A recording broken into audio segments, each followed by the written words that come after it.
ഗർഭിണിയാണെന്ന സംശയമുണ്ടോ? ആദ്യ ലക്ഷണങ്ങൾ എന്തൊക്കെയാണ്? സിംറ്റംസ് അഥവാ ലക്ഷണങ്ങൾ ഓരോരുത്തർക്കും ഓരോ രീതിയിലാണ്. ആദ്യത്തെ ഗർഭത്തിൽ ഉണ്ടാകുന്ന ലക്ഷണങ്ങളായിരിക്കില്ല അടുത്ത ഗർഭത്തിൽ ഉണ്ടാകുന്നത്. അപ്പം സിംറ്റംസ് അല്ലെങ്കിൽ ലക്ഷണങ്ങൾ എന്തൊക്കെയാണെന്ന് ഈ വീഡിയോയിൽ നോക്കാം. പ്രഗ്നൻസി അറിയാനുള്ള ഏറ്റവും ലളിതമായ ആദ്യ മാർഗം എന്ന് പറയുന്നത് പ്രഗ്നൻസി ടെസ്റ്റ് ചെയ്യുക എന്നുള്ളതാണ്. ഇതിന് വേണ്ടുന്ന പ്രഗ്നൻസി കിറ്റ് മാർക്കറ്റിൽ അവൈലബിൾ ആണ്. അപ്പം ആ ടെസ്റ്റ് ഒന്ന് ചെയ്ത് നോക്കിയാൽ വളരെ ലളിതമായി നമുക്കറിയാം താങ്കൾ ഗർഭിണിയാണോ അല്ലയോ എന്നുള്ളത്.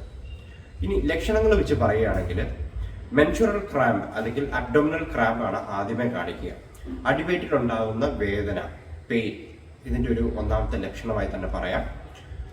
രണ്ടാമത്തെ ലക്ഷണം എന്ന് പറയുന്നത് സ്പോട്ടിംഗ് ആണ്.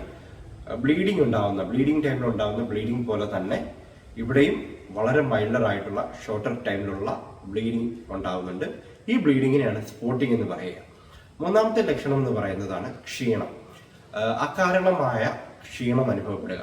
രാവിലെ അല്ലെങ്കിൽ വൈകുന്നേരം നല്ല രീതിയിൽ ഉറങ്ങാൻ തോന്നുക, എണീക്കാൻ തോന്നാതിരിക്കുക, കിടക്കുക, വല്ലാത്ത ഒരു ടയർഡ്നെസ് ഉണ്ടാവുന്നതാണ്. ഇങ്ങനെ ടയർഡ്നെസ് അനുഭവപ്പെടുന്നുണ്ടെങ്കിൽ സംശയിക്കാം അത് പ്രഗ്നൻസിയുടെ കാരണമായേക്കാം.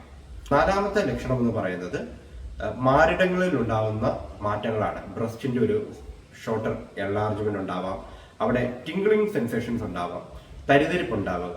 അപ്പൊ ഈ തരിതരിപ്പ് ഉണ്ടാവുന്ന ആളുകളിൽ ബ്രാ ഇടാൻ പോലും സാധിക്കാത്ത വണ്ണം തരിതരിപ്പ് ഉണ്ടാവുന്ന കേസുകളുണ്ട്. അപ്പം ഈ ടിംഗ്ലിംഗ് സെൻസേഷൻസും പ്രഗ്നൻസിയുടെ ഒരു ലക്ഷണമാണ്.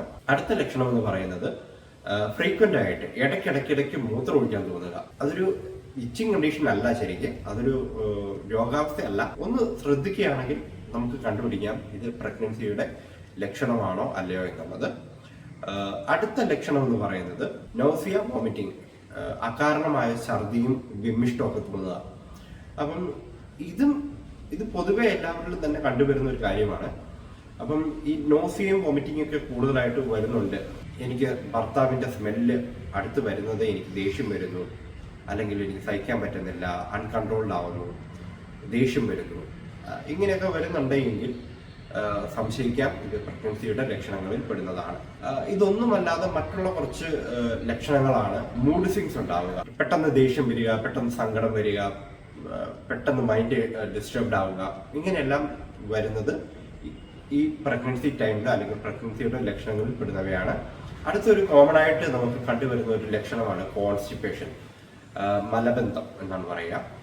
അപ്പം ഈ മലബന്ധവും ഒരുപാട് ആളുകളിൽ കോമൺ ആയി കാണിക്കുന്ന ഒരു സിംറ്റമാണ്. ഗർഭിണിയാവുന്നതിന്റെ ഇയർലി സ്റ്റേജിൽ നമുക്ക് ഈ പറഞ്ഞ എല്ലാ ലക്ഷണങ്ങളും എല്ലാവരിലും കാണിക്കണമെന്ന് യാതൊരു നിർബന്ധവുമില്ല. ഓരോരുത്തരിലും അവരവരുടെ ഗർഭകാലത്തുണ്ടാകുന്ന ലക്ഷണങ്ങൾ ഓരോ തരത്തിലായിരിക്കും. അപ്പം ഇതൊന്ന് മനസ്സിൽ വെക്കുക. ഈ ലക്ഷണങ്ങളിൽ പെടുന്ന എന്തെങ്കിലുമൊക്കെ ഉണ്ടെങ്കിൽ ഒന്ന് പ്രഗ്നൻസി ടെസ്റ്റ് ഒന്ന് ചെയ്തു നോക്കുക. വീണ്ടും മറ്റൊരു വീഡിയോയിൽ കാണാം. Bye bye.